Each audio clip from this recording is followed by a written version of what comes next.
like we are now on air. Queridos estudiantes, profesores, sociedad civil, agencias públicas y representantes de las industrias del diseño, desarrollo inmobiliario, construcción y provisión de materiales, bienvenidos a este espacio de la Escuela de Arquitectura de UNIBE.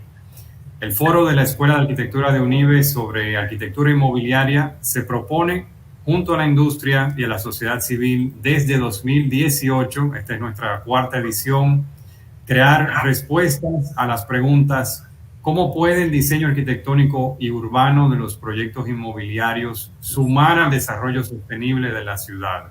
¿Y qué mejores prácticas han probado funcionar? De ahí que invitamos a expertos de todo el mundo una vez al año a compartirnos sobre mejores prácticas en diseño arquitectónico y urbano y reflexionamos sobre cómo podrían ser las soluciones en nuestro contexto dominicano. De forma muy especial, este año agradecemos a la Asociación de Industrias de la República Dominicana, AIRD, a la Asociación de Hoteles de Santo Domingo y a la Asociación Nacional de Jóvenes Empresarios, ANGE, por su valioso apoyo y compromiso con nuestro proyecto. Nuestros invitados de este año son los destacados arquitectos austríacos Peter Montenbock y Helge Muschhammer. How are you guys? How are you doing? Very well, thank you. We are really pleased to be here. Thank you. Very welcome. Very welcome. Para presentarlos y moderar su participación, este año nos acompaña la destacada arquitecta y profesora universitaria Melissa Vargas. Melissa, ¿cómo estás? Este año nos acompaña el problema de conexión. Melissa es egresada de nuestra Escuela de Arquitectura de UNIBE, con maestrías en el Instituto Verlage de Holanda y el Goldsmith College de la Universidad de Londres, y su línea de investigación son las ciudades y las fronteras. Melissa, ¿estás por ahí en línea? Sí, aquí estoy. Hola a todos. Hi, muy bienvenida, Melissa. Muy bienvenida, muy contentos de tenerte aquí junto a Peter y a Helge. Y en lo adelante te paso la palabra, Melissa, para que tú seas la anfitriona del evento. Gracias. Bueno, primeramente me siento muy contenta. I'm going to speak in English a little bit because I want you to understand this part. Okay, and Peter. I'm really pleased to be in this occasion, sharing this presentation and being able to introduce you to our audience in the Dominican Republic, and specifically in this forum that has been a very important space of discussion for the last few years about these matters. And I am extremely happy because also you are,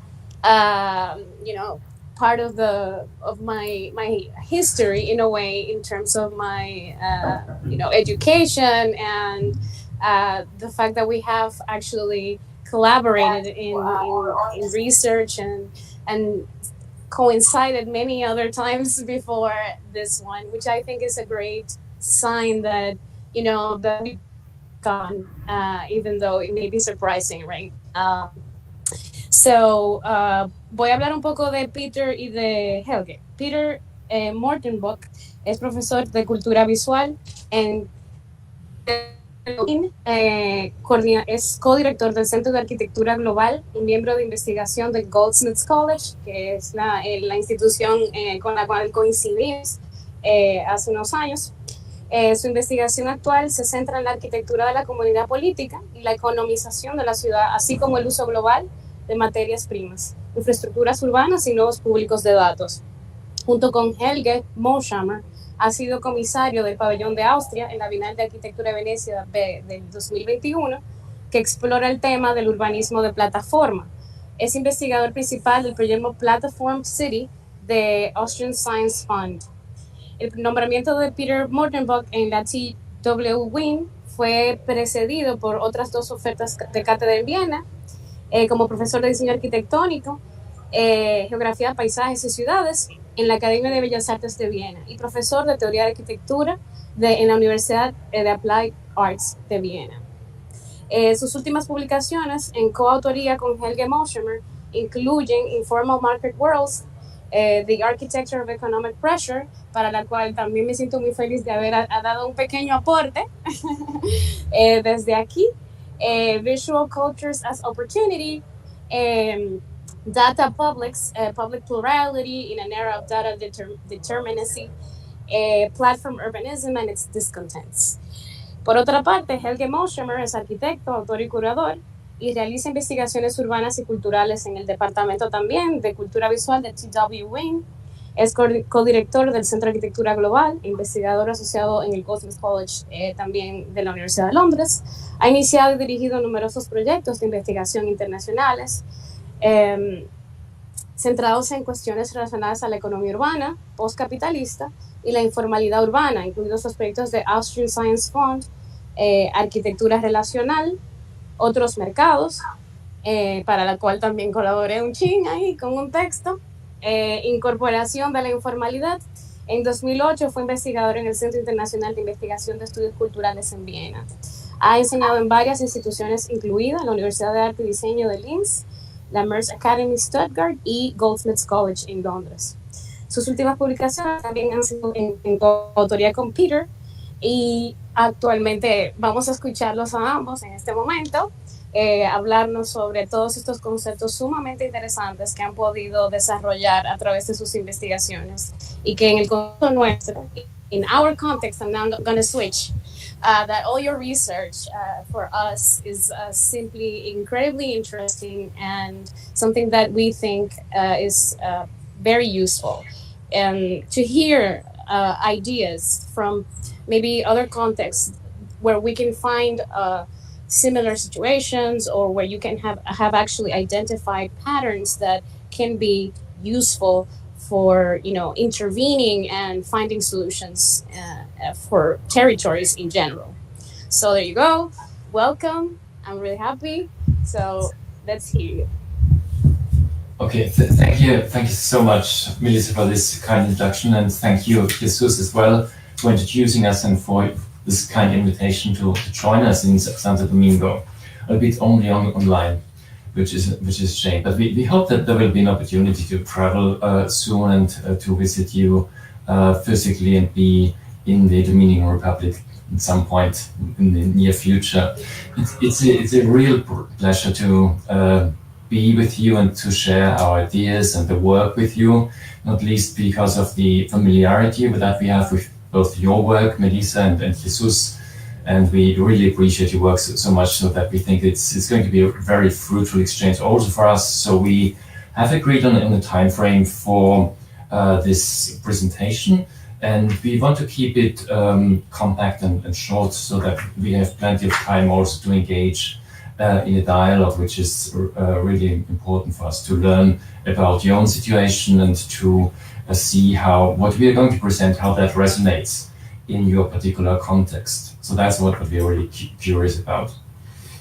And oftentimes what we are doing in our work is we are thinking about the current situation, how the urban realm and new developments, how they unfold, and how to make sense of what's happening.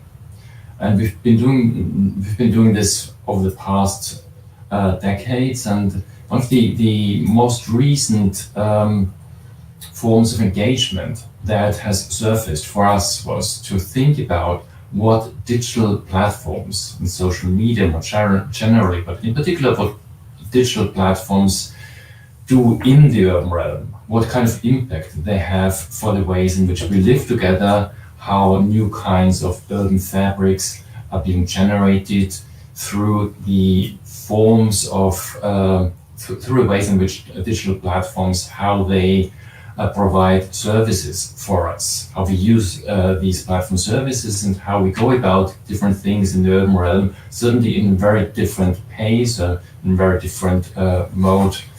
And it's not least because of our experience with the pandemic in recent years that digital platforms have become such an important site, because we are constantly using digital platforms in order to communicate, as we are doing right now, but also for shopping, for entertainment, for socializing, the way we meet people, but also how we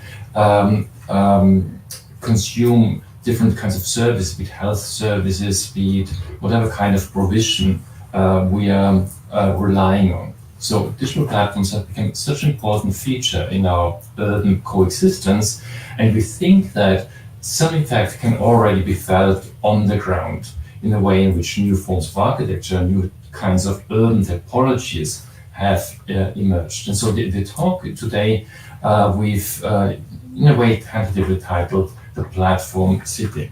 And perhaps we should switch to the presentation now.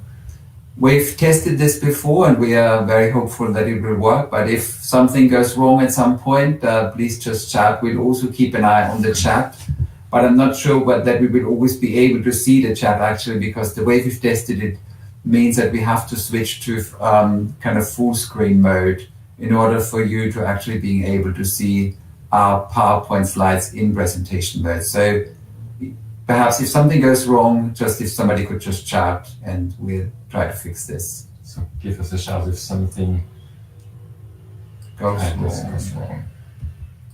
And we've prepared a couple of images to help us talk about what we call platform urbanism, which is to put it in a nutshell, what we're talking about when speaking about platform urbanism, it's the intersection of new digital platform technologies and the development of urban space. And whatever it is that happens at that interface is of interest to us.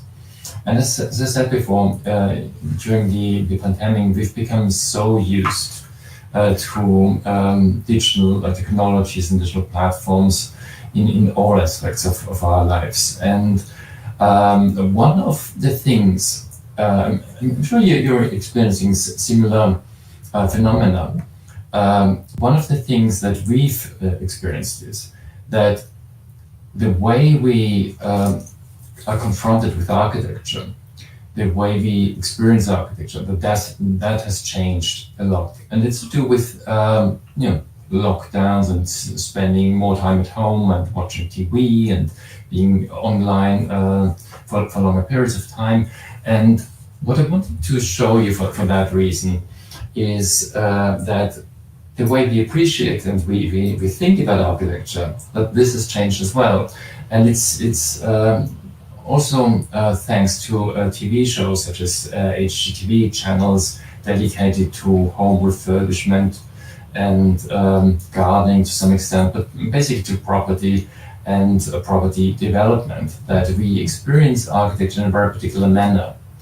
If you're thinking of TV shows like Property Brothers, and I'm sure you've been watching some of these series and shows yourselves, a particular kind of architecture is being presented, and we learn a lot from these shows. Even as architects, there is quite some learning experience. Say, if you think of the latest fashion of a backsplash, and the increasing sizes of kitchen islands, and the stylish colors in homes, and new flooring, and what have you. Shows like Fix Up, and they're presenting particular styles, they're presenting particular environments, the furnishing, the decoration of homes, the way we use different props for home staging in order to make a property really a good sell on the market.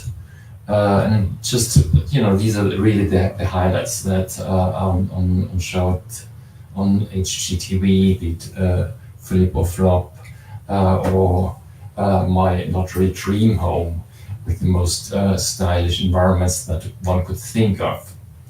And the reason why I wanted to start with a channel like HGTV is because it gives us an idea of how staging, home staging, and decoration and the furnishing, not only of a material setting, but the furnishing of different kinds of aspirations and lifestyles and social fabrics, how that has become a way of thinking about architecture and about developing our cities and developing neighborhoods, how that has become foregrounded in recent years to such an extent that we often forget to look behind the surface of aesthetics and the props and to think about what kind of social fabric it is that is being produced and generated through architecture in these instances. Of course, there's an allusion to the dream home and luxury living is seen here, but then again, we often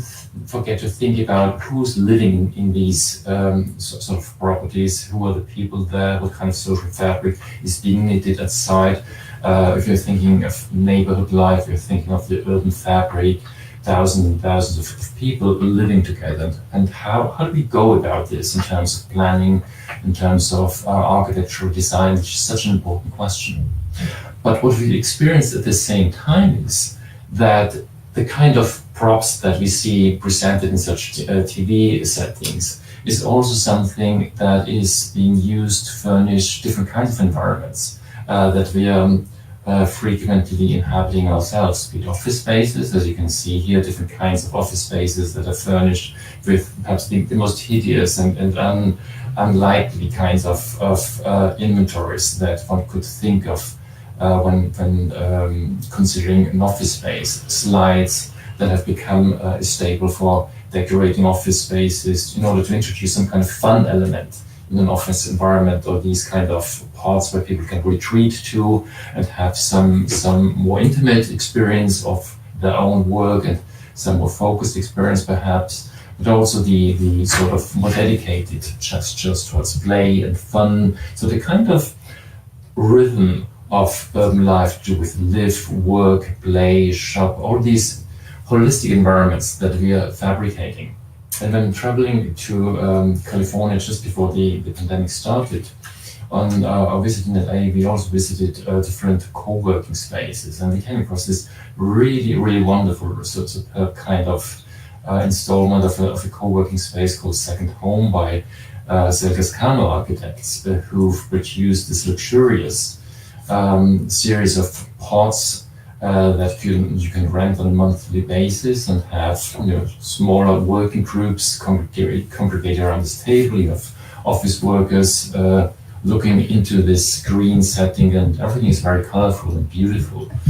And when traveling, we came across different sites just in order to get some sense of what platform urbanism then means. If you think of companies such as Google and how they also populate the urban space with different kinds of props and items, block parties, and the way in which an empty lot in Venice Beach and in Los Angeles has become an outlet for demonstrating different features, different items, and that was a very curated setting with different people demonstrating different arrangements for Google.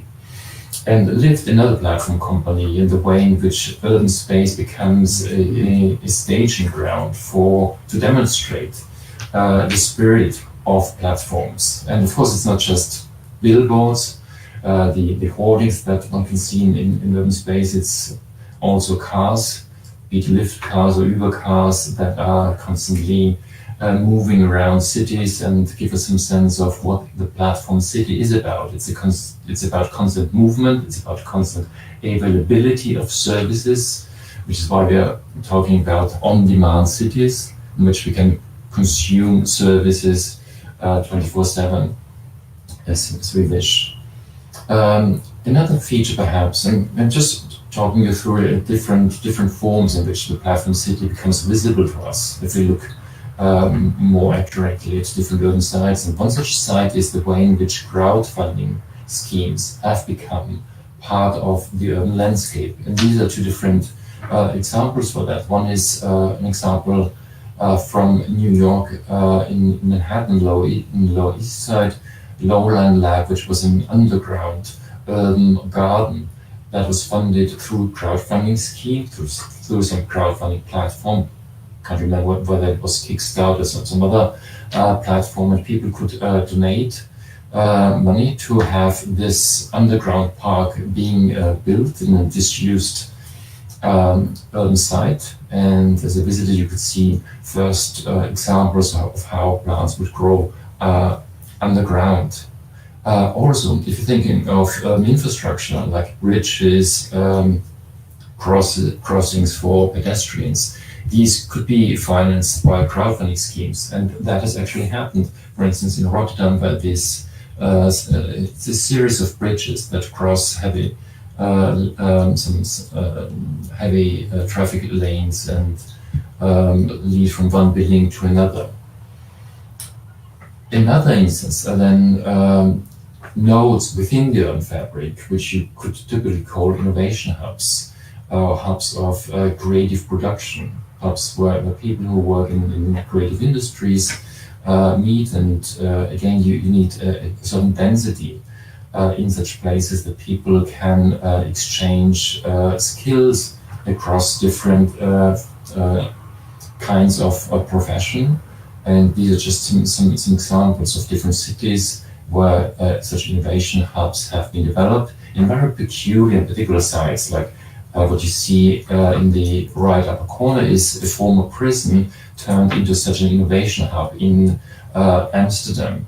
And it's been thriving in past years. It's been the site where different communities coming to the Netherlands have also been included in the economic process of the city, and how different kinds of communities were able to meet. So communities is really key to when we are talking about the platform city, new social fabrics, and the staging, the curating of community events.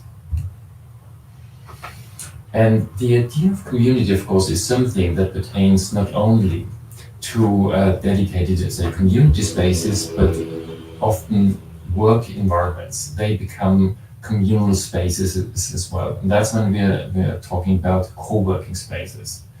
And I just wanted to give you an example of perhaps the flagship of working space providers worldwide. WeWork, and again, a prime example in Los Angeles, one of the flag store buildings with several floors of co-working spaces, and sometimes you have hundreds, if not thousands, of co-working facilities present next to communal facilities such as communal kitchens. Then also perhaps libraries, you would have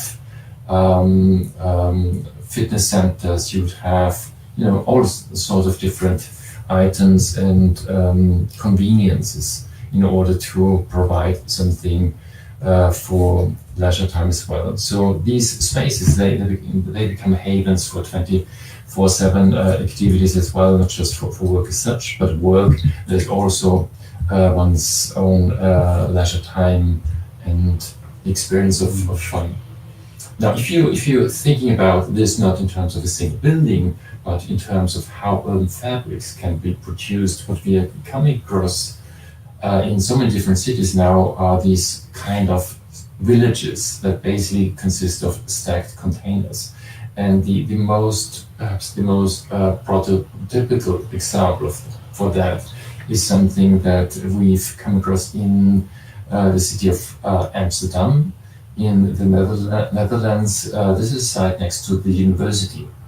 And this village consisting of a series of stacked containers offers startup possibilities for postgraduate students from the University of Amsterdam, but also people who just happen to live in Amsterdam or come to Amsterdam to do business, and they produce this dense sort of urban structure. But as you can see, really, it's not something that has organically evolved.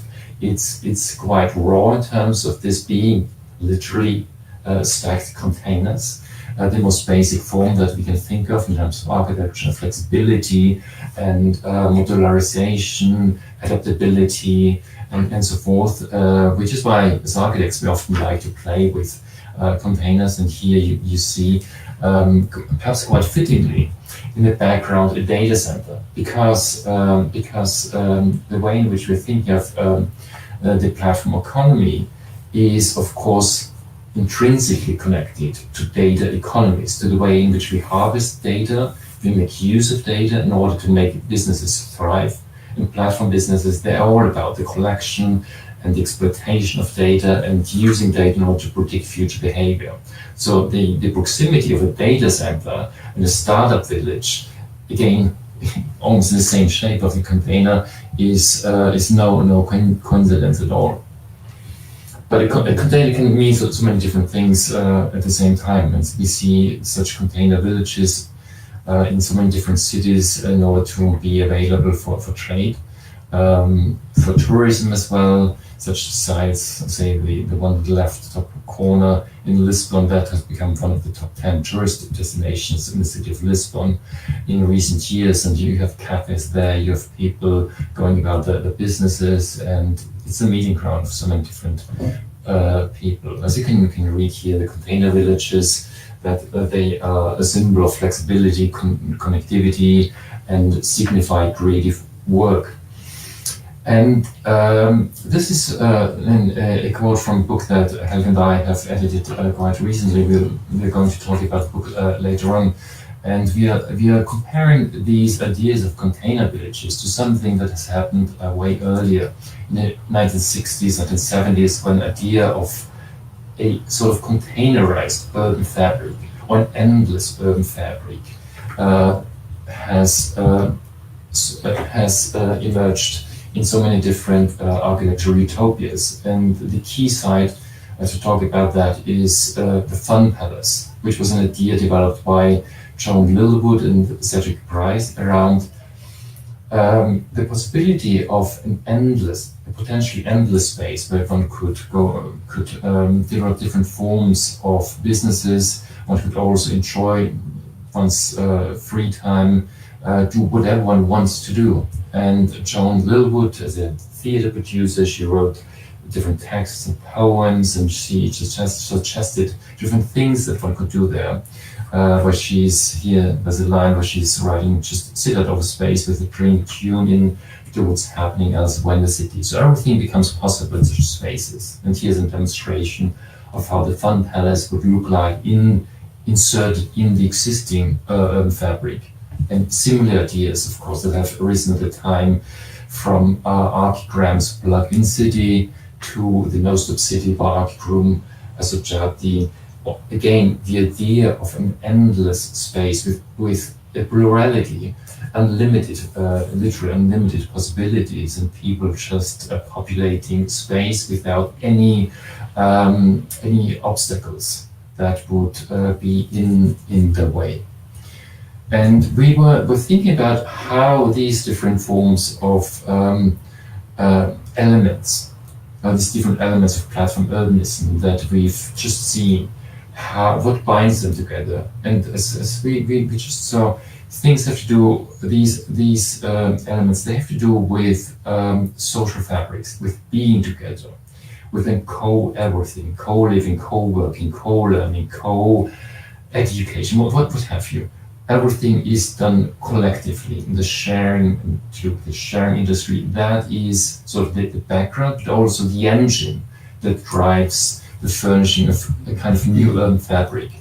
And we're going to talk about the ins and outs in more detail in a minute or so.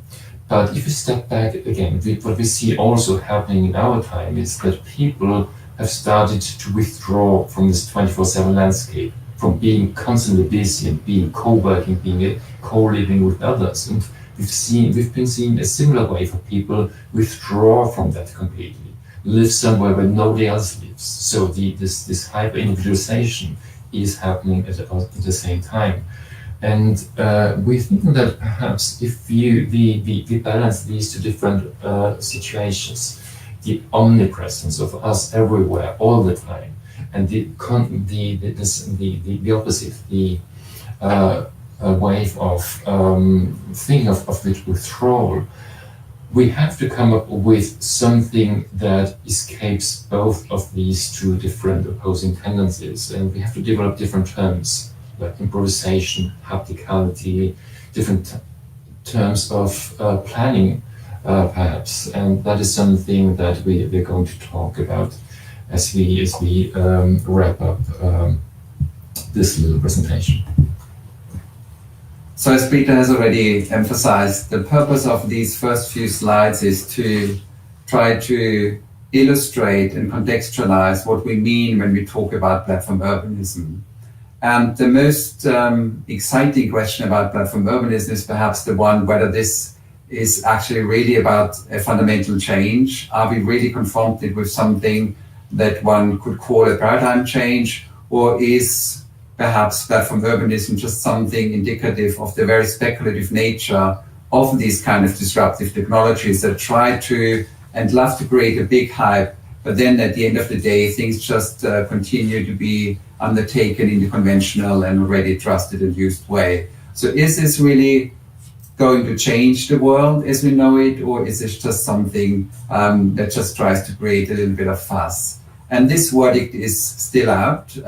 And so that's also why we're so happy about this invitation, because of course we are presenting, when we try to contextualize the phenomenon of platform urbanism, we are presenting a lot of Eurocentric examples. But of course, we are very keen to hear how these examples might resonate with the context of the Dominican Republic.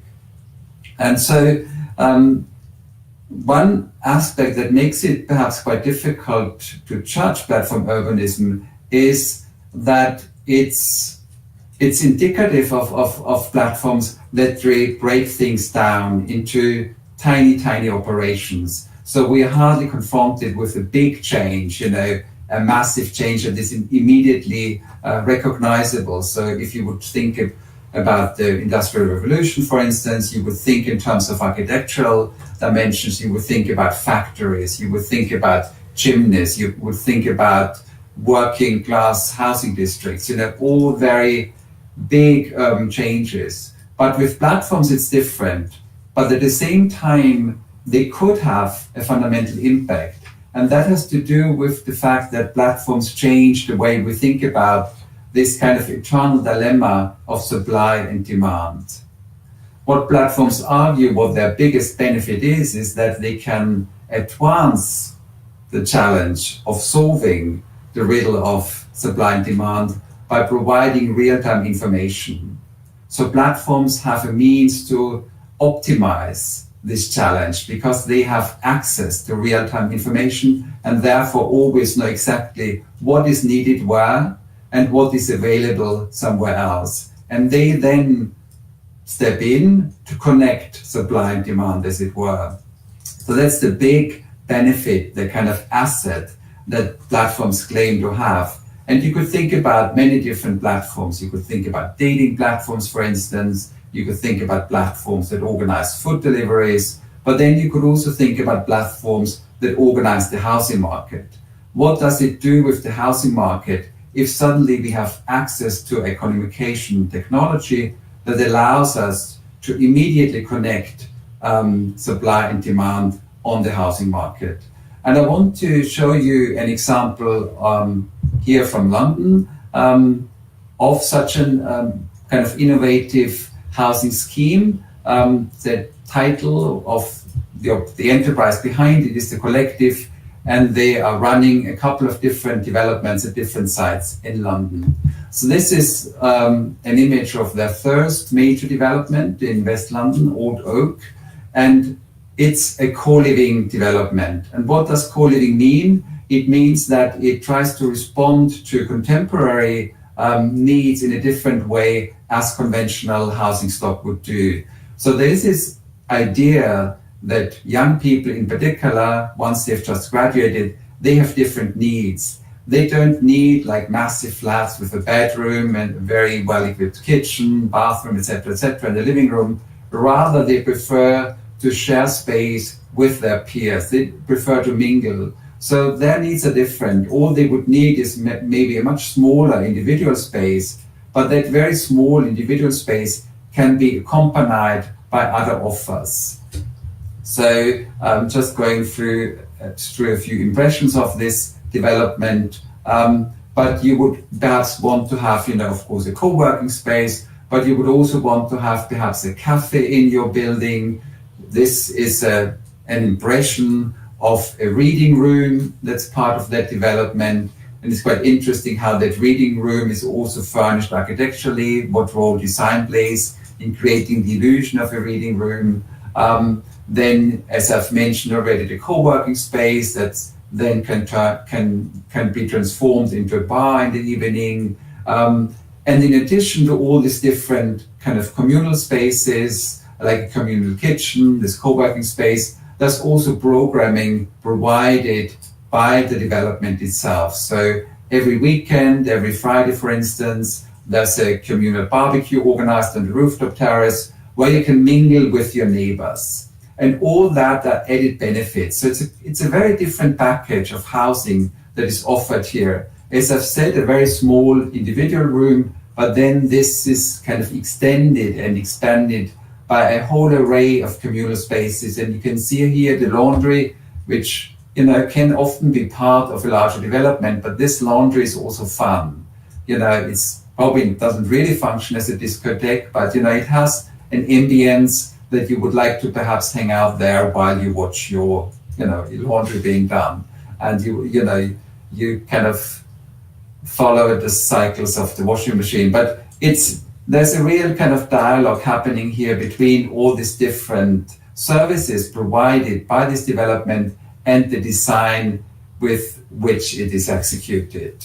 And as Peter has already talked about, I'm going to skip a little bit through these longer kind of textual slides because I'm also having an eye on our time. But this idea is really that through these different services, that this is not just a hardware, as it were. It comes also with a reprogrammed software, a different idea of co-living that comes with renting a space here. And of course, when you look at the actual individual spaces, they maybe don't look that great, but that's compensated by all this other fun that's available there. And so when we show you these images, what we want to emphasize here is that we are actually confronted with a change that is happening on two different levels. On the one hand, platforms as these new communication technologies allows things to be operated differently. So suddenly renting a space can happen via an app. So, previously, perhaps particularly in the European context, if you wanted to move and wanted to rent a new flat, that was a very tedious process. You needed to have references, you needed to make an appointment, you needed to visit the flat. It took weeks, if not months, to find a new place. Here, it's organized via an app. This is presented as a one-stop shop. You browse through the different categories of accommodation available, and then you choose a package, as it's called, that will suit you. So it's almost like a mobile phone contract. You can choose between, something that could be understood as pay as you go, or you can choose between a 6-month contract, a 12-month contract, and the different kind of packages come with different benefits and different price tags as well. But this is, in terms of how it's operated, is quite a change. It's suddenly things can be done like many other services. They can be accessed via an app. It's a one-stop shop, but things are also communicated in different ways. And for that communication, again, architectural design plays a huge role. And why is communication so important in platform urbanism? It again has to do with the particular logics of these new technologies. In order to generate real-time information, communication and conversations are key. So for platforms, it's very important to keep their users involved in conversation, because the conversation provides the ground from which to exploit this kind of real-time data. And with that dominance and also prominence of communication, other logics suddenly reign over other needs that were previously considered to be important. So in terms of these co-living spaces, no longer it's so important to kind of argue with the square meters, but you need to argue with a particular narrative that is attached to it. So communication becomes very important. Urban development at large becomes a very mediated process, as it were. And to kind of illustrate these two different levels, the operational level and the communicative level, I'm going through these kind of sketches of these units, and then from a developer's perspective, you can see how you can then again package these different units in different arrangements. And this is, it's a real algorithm, if you will.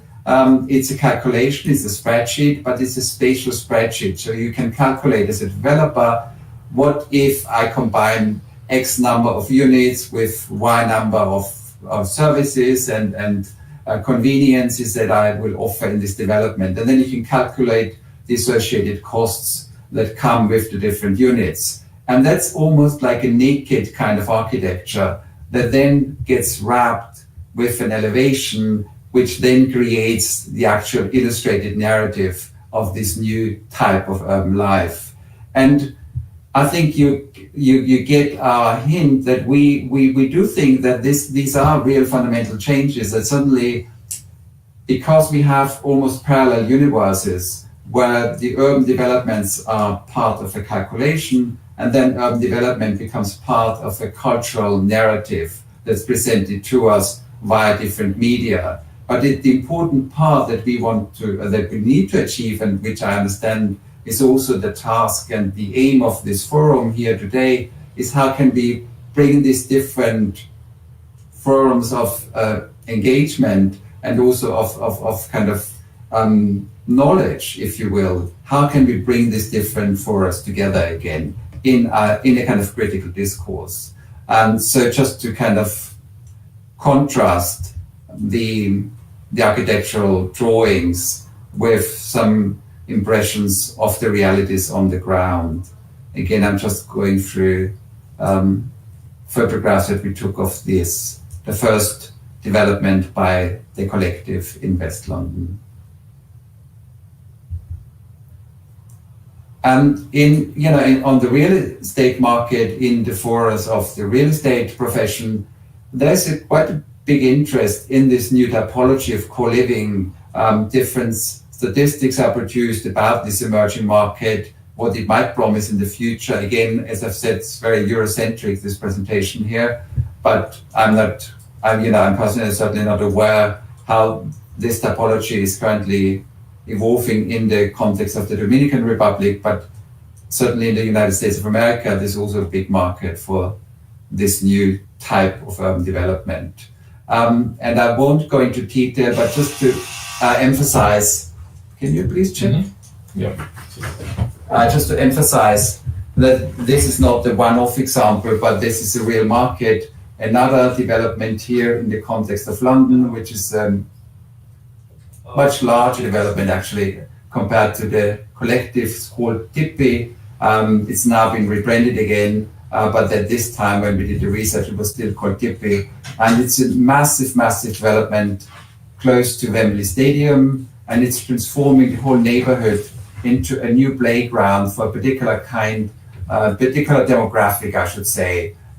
It's aimed at people that can benefit from this one-stop shop housing offers, people coming in from abroad, new young professionals who have no established relations with the city prior to their coming to London. And this is a way how you can get a foothold in the city, as it were. But it comes with a particular price tag. But I'm just going through these images, and these images are meant to illustrate the emphasis that is again played on developing a different narrative about the kind of urban life that is offered by these developments.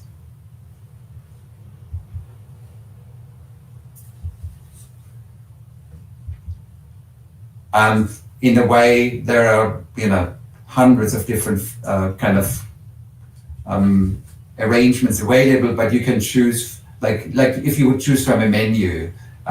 Each kind of development is designed with a particular flavor, so you can choose between Scandi design or something more calm, something spa-like. You can also choose industrial chic. You can choose loft style living, and it's really like choosing from a menu, the kind of environment you would prefer for yourselves as your immediate home.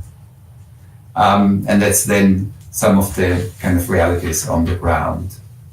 And why we've chosen this particular example also is when it came onto the market, they very heavily emphasized the disruptive nature of this new typology of housing that is offered here. And this was a much remarked on ad campaign running in London in 2019. There were loads of these kind of advertisements on the Underground, for instance, and at the center of this campaign stood the slogan, "Join the Rental Rebellion." And it points towards the fact that this is operated differently. So you don't need a deposit, you don't need a hidden fee. You simply, you simply rent this for a particular period. You purchase a particular package, and it's no different to choosing your mobile phone package. Quite interesting, of course, how that might resonate with the history of urban development, of also perhaps progressive politics and policies for social housing. So we are contrasting this here with an advertisement by the Social Democratic Party in Vienna I believe from the 1920s, used a kind of, somewhat related graphic language.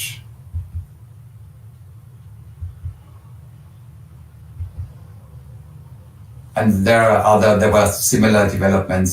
This is a different enterprise, but they're using, again, a somewhat related slogan. In this case, it's not termed the Rental Rebellion, but literally the Rental Revolution, for development close to Goldsmiths, actually, in New Cross Gate in East London. And here we return to something that we really wanted to stress in this presentation about co-working, co-living, and that is the way in which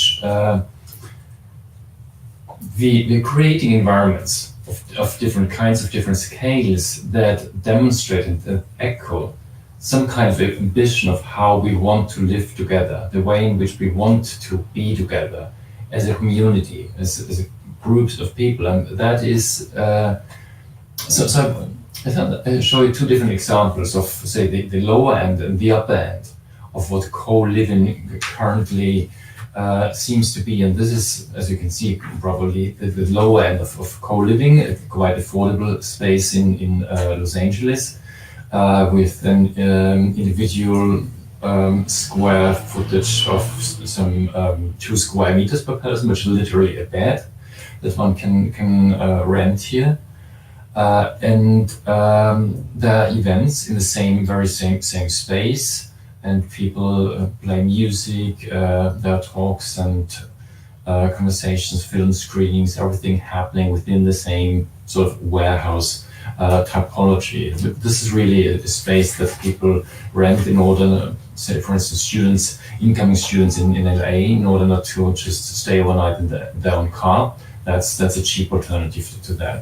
And the other end, the upper end of co-living, then is an example from New York with the slogan "Collaboration for the Future of Humanity," which is quite some inspiration. And this is a dedicated group of people, of postgraduates from elite universities who've come together to build a community in order to develop a strong network that will enable them, or each of one of them individually, to get a foot in the market, whatever the kind of profession they will be working in. So these different kinds of co-living, co-working spaces, of course, they are not only meant to be there for work. They are not only there in order to just a type of apartment, but it's about producing connections. And I'm just clicking through a couple of slides which offer some historical references, because what we're seeing now happening is definitely something that has many different historical trajectories upon which these developments in our times are being based. And one of them, that I want to briefly go into, is something that roots back to the late 18th, early 19th century. The idea that was developed about utopian communities back then. And with the onset of the industrial age, many such ideas of utopian living and new kinds of urban fabrics were developed. And one of the most outstanding examples was what Charles Fourier, who was a thinker and a philosopher, what he developed and called phalanstères.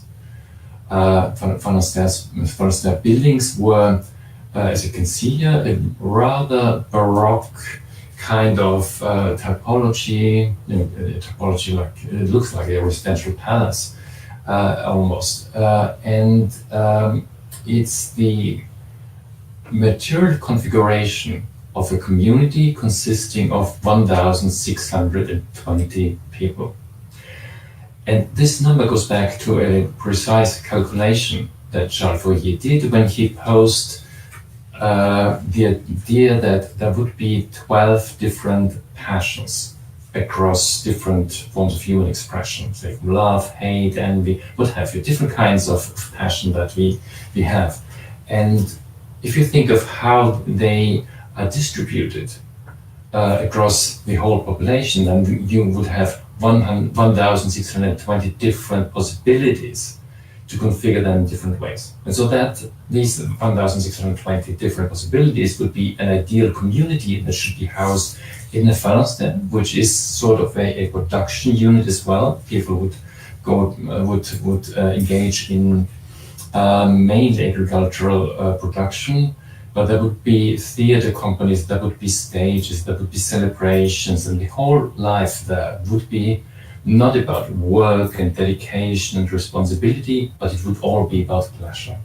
And the idea that Fourier had was that our life shouldn't be painful. It shouldn't be about labor and all of that. But our life should be pleasure. The idea of enjoyment and celebration is part and parcel of that kind of urban fabric. And in his lifetimes, these phalanstères weren't really built, but later on, such building typologies were taken up in some European countries, but also in the US. And they look grand, these schemes, as you can see here. And that's what was actually built more than 100 years ago. In Familistère, as it was called, and you see some celebration happening, everybody living there, getting together, enjoying themselves, celebrating community. And it's astonishing if you look at that image, and if you compare it to another image, that these two different ideas, they look fairly similar. The latter being the latest development of Google, Google headquarter being designed and developed by Bjarke Ingels of BIG and Thomas Hedderwick. And it's astonishing how, again, some kind of urban fabric that contains all kinds of different activities, leisure activities, and people enjoying their time, enjoying themselves over coffee while working on the laptop, of course. And people cycling, doing their yoga classes, all kinds of different activities unfolding at the same time, all housed under one roof. And it's no coincidence that if you're thinking of the simultaneity of different activities that are unleashed by platform economies, all kinds of services being provided in these new urban fabrics, that the point of origin for all of that is Silicon Valley. Platform industries, the way in which they have been spearheaded by companies based in Silicon Valley, be it Google, and you see how different ideas and architectural props have already been tried and tested on campus sites. And you see the Facebook campus, and you see again hoardings and these billboard signs and slogans, and a typical architecture that combines live, play, work. It's the environment of consumption and production and creation, and everything is neatly furnished. And of course you have fairy lights, you have everything that signals some sense of pretty ambience and atmosphere and celebration. And I just couldn't leave this out. If you look at people populating these nice and green environments, you can see the same sort of figures again, stereotypes populating similar developments. And moving from one Silicon Valley-based company to another, latest development by Apple Park, Foster and Partners, who've created this perfect ring-shaped building, and you see the visitors' point of view, the visitor center, and the terrace on the top floor, and as a visitor you can, from the outside, have a peek of the building, as you could as this ideal sort of member of the population in 1960s, 1970s ideas. This is one by a super studio of an endless grid circumnavigating the whole globe, and people standing atop and looking down on the old urban fabric as if it were a continuous monument, which was a really striking design back then. So moving from one rooftop to the other, here's an impression of the rooftop of an innovation hub situated in Amsterdam in the Netherlands. It's called Building Business, and again it houses numerous different co-working spaces. As you've probably figured out, we are really interested in how we have, on the one hand, the phenomenon of co-living emerging, and on the other one, we have co-working, and how those two ends start to move towards each other. So in both cases, there is a blurring noticeable between the spheres of work and play. So you start to work from your home, even you sit in your bedroom, so you can access your work from your bedroom. At the same time, when you are somewhere where you're supposed to work, you can also access many other spheres of your private life. So there's a blurring of the boundaries, which is often advertised as something positive, but of course it has also some other implications that come with that. The typus of the campus that Peter has just shown in the previous slides is really interesting for us, because it's a kind of equivalent of the figure of the platform on an urban scale, and it's very popular with many developers, presumably also in the Dominican Republic, perhaps, that some developers cherish and promote their kind of projects as being something like a campus. And the campus that it's kind of transgresses from previously being associated primarily with universities, but now most workspaces also assemble something of coming together in something that could be understood as assembling something of a campus. And I've said the campus is almost like the equivalent of platforms on an urban scale, because it promotes itself with similar advantages. So it creates a privileged terrain, as it were, where focus is given to particular aspects and other aspects are excluded, are externalized. That's the big advantage of platforms. They claim that by providing a kind of raised stage, as it were, they can allow us to focus on what is important for us at this particular moment in time. We don't need to worry about other things. We can really focus on just one aspect that we want to engage with now. And if you think about an app that's happening there, you are accessing an app for a particular purpose. Or if you think about the campus on an urban scale, you go to a campus again for a particular purpose. And that benefit sounds good, but it also comes again with other implications. By providing particular focus on one thing, you are excluding other things. So exclusion is the twin of platforms that you cannot separate from. And that's something to be very aware of and something to bear in mind when we look at these new developments. Here, this example of Building Business, for us also very intriguing, because we can recognize the role architectural design plays in animating these advantages of these platform environments. I've mentioned earlier the communicative dimension becomes very kind of decisive in these developments. And here you see there's a chicken on this rooftop, and you might wonder, why is there a chicken there? Is it to lay eggs? Will it be slaughtered? What's the role of the chicken? But the chicken becomes a kind of decorative prop.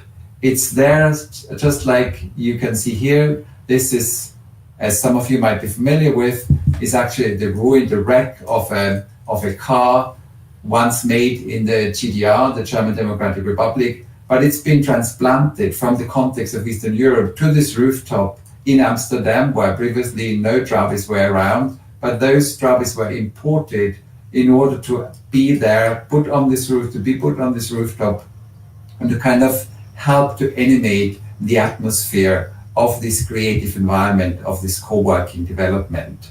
And similarly, the chicken also becomes a kind of prop. And this is something that we want to conclude with our short presentation here as something that we strongly believe needs to be addressed. Because what we are confronted with in the shape of platform urbanism is that the kind of emphasis on communication triggers other logics. It triggers a kind of architecture that is very much focusing on furnishing a mediated image. Similarly, here, this tree already dead, but when it was initially put there, when it was initially planted there, I suppose it was alive, and it helped to again to animate an image of this development. But the actual use value becomes secondary to the media, the kind of media image of this new environment. And this is, we've put it here in a few words, is that like previously home staging being a very important part, we're now confronted with something that we could call city staging. And in that, in these dynamics of city staging, architecture is kind of, you could also say, is reduced to act as a prop. It creates a stage for other things to happen. It creates a stage for image production. But what is the real use of it? Here, this is a wonderful example of that. It's a structure that was indeed previously the press center for the 2012 Olympics in London, and again has been refurbished as a kind of innovation hub for the creative industries. And you can see how literally architectural elements are put onto this stage like a selection of props. And at the same time, when we were taking these images, when we turned around, we could observe how this young person was collecting these kind of e-scooters in order for those to be transported to other locations. And what you can see here is that in order for all this kind of wonderful, brave new world to emerge, this kind of staged environment, this kind of on-stage world, as it were, this front stage, there's also always a backstage required. And how does this backstage look like? Is anybody concerned, again, with the kind of environmental qualities, with architectural design in relation to this backstage? And that's something that we kind of focused strongly also in our contribution to the Biennale in Venice that we presented at the Austrian Pavilion, that we were producing this, what you could call a catalog of this new architectural the topologies that are emerging, that are utilized in the furnishings of these front stage environments. And it's quite indicative that a lot of them look like, it's architecture, but it looks like furniture. And even if it's happening on an urban scale, even, urban structures are becoming something like a furniture that's used to animate the software of urban life.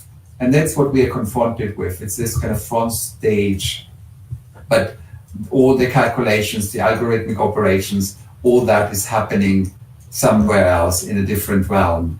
And what we want to kind of propose here and also conclude is that how can we find a way that we can address and become aware of both realities, of the reality of the front stage, which comes with its own kind of complications that we also need to kind of try to decipher. So we need to understand that what we see is a narration that's curated for us. And we need to address it, but there's always so much more that needs to be also thought about. And then we have the backstage. And it's quite interesting, again, in terms of the architectural elements. Peter, at one of our first slides, showed the kind of, the spirit of these container villages that pop up everywhere, like they're mushrooming. But there's a particular kind of container. It's the colorful container. It's the one in yellow, blue, and hues of red and pink But then there are millions of, not so colorful containers also constantly on the move, the gray, the browns, the black ones, that are needed for all this kind of logistical kind of empire to operate, that provides the underbelly of this new platform urbanism. And just a few kind of impressions of how we worked in the context of our contribution to the Venice Biennale. We produced this collage like murals, and we overlaid hundreds of different photographs that we had taken at all these different sites, but each site has, of course, its specificities, but we wanted to kind of get to the generic patterns that inform these new environments. And we, through creating this kind of allegorical image, we were hoping that we could actually kind of make tangible the more universal patterns that inform these logics of architecture as a prop.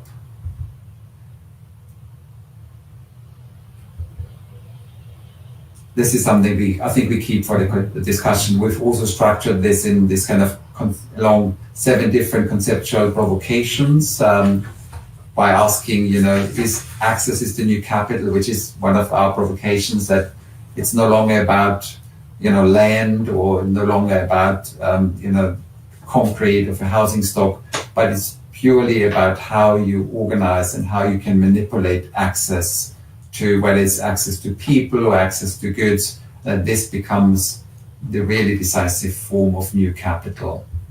And so we conclude with a short video clip. Unfortunately, it's without sound, but I can tell you it will be okay. I think it's okay to omit the sound for this instance. Let me just go back. That was a bit too fast. And this should give you a few impressions. I understand that not many people, presumably hardly anyone, were able to travel to Venice to see the Biennale, so this might be quite useful in this context. Let's just hope it works.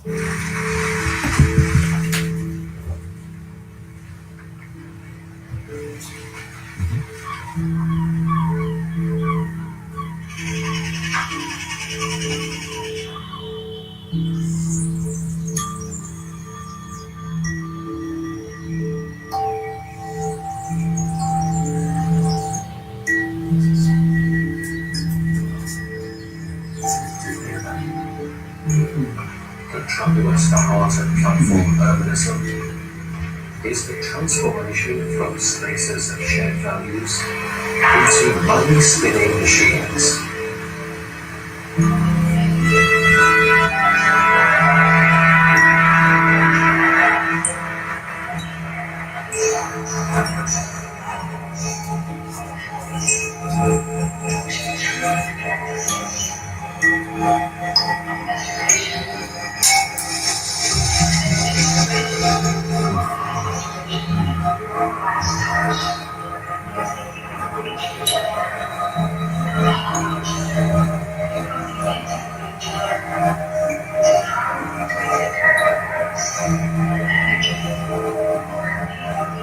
Perhaps the question is not how we can protect our privacy.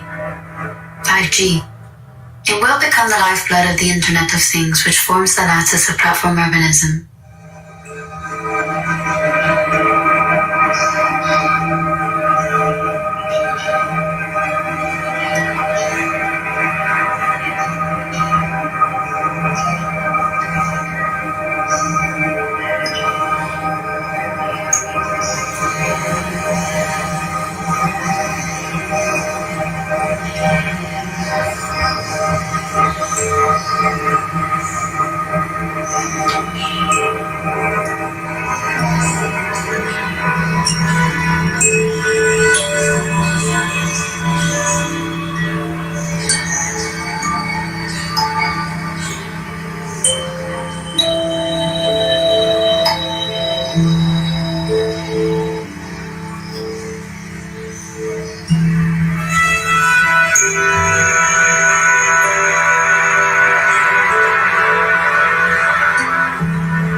we want to live together.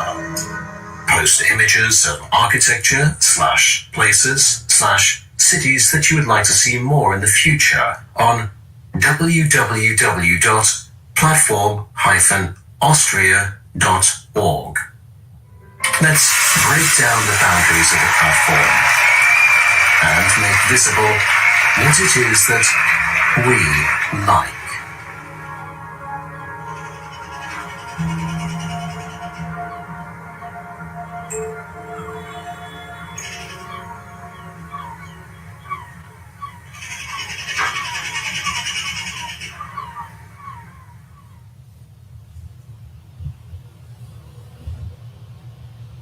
Yes, and lest I forget to conclude here, some of the ideas that we've presented today are also included in this publication that Melissa has mentioned.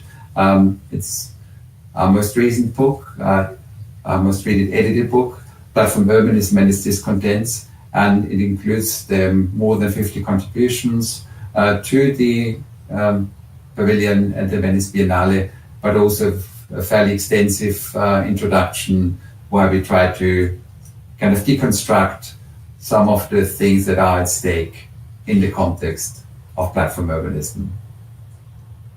Thank you so far, and we are happy to respond to any questions that you might have. I just stop this, and I hope that we can return to the screen. Well, it's good that you can also read the chat. Well, thank you very much for this amazing presentation. It was incredibly interesting to see so many concepts that you guys have explored and developed through your research. For us as a school, it's again very enriching because, and also within this forum, right, to understand that developments and the city are like, you know, like let's say developing in terms of economy is a very important part of also developing the city. Like these two things are connected in a way. And I find it really interesting how your research has really brought up this notion that is, it seems evident, right? That we have so many platforms. We have platforms, and somehow we haven't managed to maybe properly make those platforms work in favor of community building, of actually pushing efforts in group, right? And to break from that idea, I really love this idea that you guys really like use this concept of something so that is considered so individualistic in a sense, and brought it to this this notion of the collective, into the realm of the collective, and how we can actually go beyond what these platforms have been used for so far. We know that there's a lot of controversy precisely with all the Silicon Valley, you know, let's say how much power these tools have actually gained. And I think that harnessing that power in the right direction is now the next step, as you are doing that right now. That and obviously all these examples about very interesting projects that really shows how from the very small scale to the bigger scale, there's always something that can be included in a project. And this is very good for the students to hear. You can always, no matter what the typology you're working, no matter the problematic that you're facing, you can always introduce elements that will benefit the construction of communities, the strengthening of communities, because only through these communities, right, is that we will guarantee the balance, the appropriate power balance, right, that has to exist between the different parts of our cities and our environments in general. So thank you so much for that.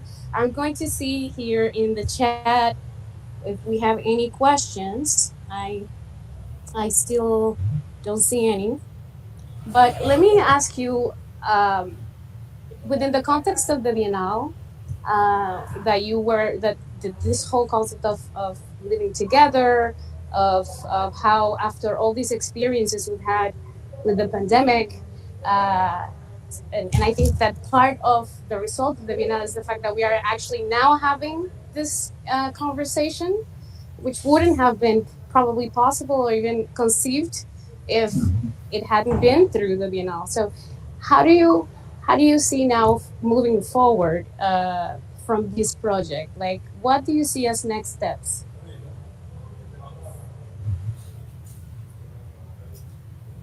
We already have lots of ideas, of course, how we can move forward. I think you also mentioned it in your introduction that we will commence follow-up research on this with the working title Platformed City, where we want to kind of even explore further the different patterns that are employed in the operations of platform urbanism.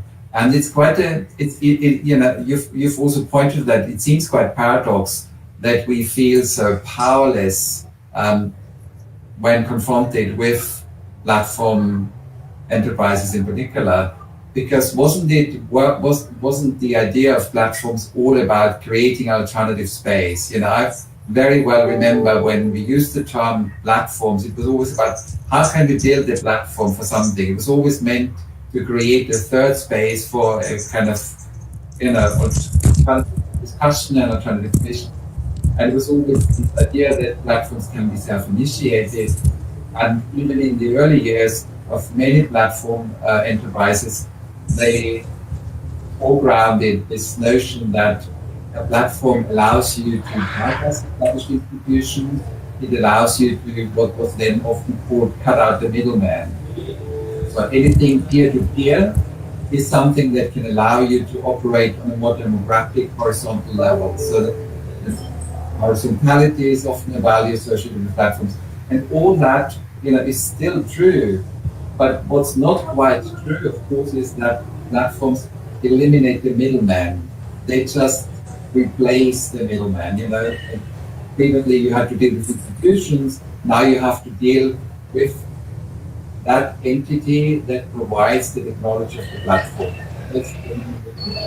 But we can, of course, think very differently about how with the middleman comes into being, how the middleman is constituted, whether this is a middleman, that could also be asked. There's many different things. And that's important. And so I think with the project and platform, we want to go a step further and establish a new kind of vocabulary that allows us to articulate this phenomena so that we can address them. You need to, often it's very difficult to talk about things if you cannot name them. So naming is an important step that we want to pursue in the context of this new research, and make this also accessible, this new terminology. And we think that a lot of this new terminology can actually be produced by architecture research. So the thing, this observation of the staging, and that the staging actually contributes further to an already experienced segregation within the urban realm. Probably in an American context, gated communities is a long discussion about that. But the current operations of platform urbanism further ingrain the dynamics of urban segregation and creating this, underworld, and you have the privileged front stage. And this is, of course, a wonderful new world, these serviced environments where everything, every convenience I can imagine is available at the fingertip. Just need to use my phone and everything's available, but everything is attached to being provided for purchase. And so even community becomes something that can be purchased. Once I sign a contract and get access to this particular estate, I get not only access to my flat, but I get access to this community of like-minded peers, might benefit my job hunt, etc., etc. But all that is attached to pricing. So we can, and that could be all that can be understood differently. But architectural research, I think that's my main point, can allow us to recognize these patterns. And so the architectural form is very important. Research architecture, as it were, is important in this context. Exactly. And also, I think that it's just to think about a little bit, like you say, this. I find it interesting when you mention this concept of how the middleman is still there in these platforms, and how there are all these discussions now going on about the free internet, like another internet. I don't know if you've heard of that. We are always looking for that outer space where finally somehow think relationships are not just transactional. I think that humans crave these opportunities where exchanges are not really maybe so like I pay, I receive, I give, but maybe there's an exchange that's different. There's another currency, let's say, and somehow I think that you are obviously like again looking into something that is more ahead of us. But I think it's very important to think about it because this is where we are going. And I think this discussion of whether there's let's say, like the virtual life versus the physical life and all these things, somehow now we are experiencing it in a more less versus, I think, and more like merged, right? And it's this is what, for instance, Facebook is trying to do, to create this metaverse where you are kind of in the space but also not in the space. And but I think that what we're looking at is that we need to think about it. We need to be focusing this and our efforts in finding out how we can make the most out of all of this. And I think you guys are doing an amazing job. I'm really excited about this work, and I'm looking forward to know more about it, and I think we all as well. I don't see any particular questions here. Let me see if I can find. Can I just add to what you said? Because Melissa, it's really, I think it's really important what you just said about the ways in which new kinds of structures of relationship are unfolding, that are much more hybrid in character, the way we relate to each other across different continents, and then we meet a friend next door physically, all these different complexities. They are hardly ever addressed by architecture. And it reminded me of something, because we often look back in history. It reminded me of what in the 20th century, that was the obsession within the early industrial age, because that was still much closer in time than nowadays. And writers, European writers such as Roland Barthes or Walter Benjamin, they all wrote about the different forms of industrialization and how that is tied together with new forms of socialities.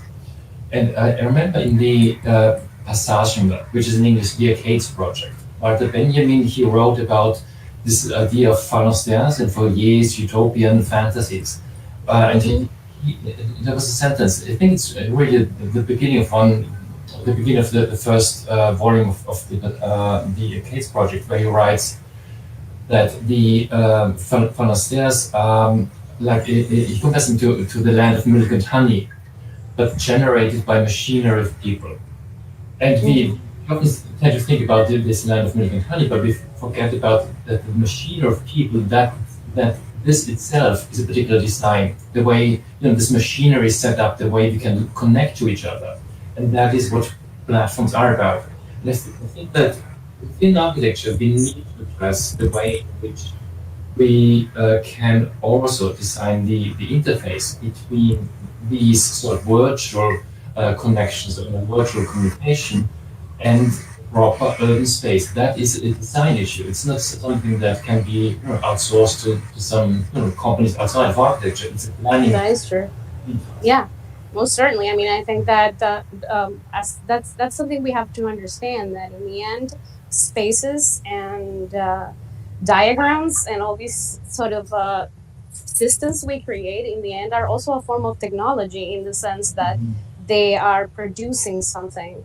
They are the choices we make in design have an outcome, whether we know it or not, right? Whether we know what the outcome is or not. And the more we try to know ahead of what we're doing, right? What kind of outcomes do we want through these technologies that we're creating? If we consider that each typology is a form of technology, it has been since the beginning of times, I think, you know, since the Greeks, right? The city hall, the whatever, you know, the agora. These are technologies, because to the point that we're still using them. I mean, these typologies are still existent in some way or another. And the reason for that is that they have a very specific form and idea behind them. So, when we came to choose the title "We Like," you know, and introduce the "we" and emphasize it so strongly, that of course also had to do with that we wanted to base and focus on the fact that we are very much implicated in all these processes.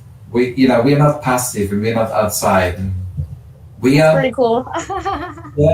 but not in a way that we are guilty. You know, it's not that we need to. I mean, we should take responsibility for our actions. That's certainly true. But it's not in the form of guilt. I'm thinking this, but rather in the thing that we have a claim in this that we have not yet really articulated loudly enough. You know, that platforms are useless without users, as it were. You know, it's exactly constitute their primary asset. So there is a lot we can have a say, but you know, we just not. I don't know. We seem not to have yet kind of recognized that, and it seems to be sometimes easier to claim that one is just passive. You know, but we are not. Never. Well, but that allows us really to claim a lot, and I think, particularly, I mean, for architecture students, the practice of architecture is also changing so fast, and suddenly image production has become such an important aspect. Even when you study architecture, I would argue that it was perhaps also, at the end when we did our design studios, at the very end we also produced, I think, one perspective or one impression. But it wasn't that we started with, we didn't start with producing, kind of artistic impressions in first hand. But now the image becomes almost the trigger point for the design, and it's kind of put upside down. It's very different. So I think it's really would be wonderful, perhaps, if we make it to the Dominican Republic in the near future, to have an actual workshop with students and talk about this, what it means for their practice, how they develop their designs in the way and how they operate, because you're so image-led today, and it's just very different. And that would be wonderful to discuss. Of course. Well, we will definitely do that. And for now, I think that we're going to wrap it up. There are no particular questions in the chat. I think that everyone, I guess, was really got a lot of information in their heads. I hope that it was very constructive for them as it was for me, and for everyone that will see this, because it will be recorded. Our school is super happy, and also this forum has been honored with this discussion, which I think is incredibly relevant. So thank you so much, Peter and Helga. I'm really happy to have been in this moment with you, and also I definitely will work together with Jesus so that we make that workshop happen as soon as possible. Brilliant. We're looking forward to that. Yeah. So thank you so much. Thank you for having us. Thank you for hosting us, and thank you all who are listening. Thank you so much for your interest in our work. It's very much appreciated. We will see more of each other. Thank you. See you soon. Yeah. Bye. Bye, everyone. Bye.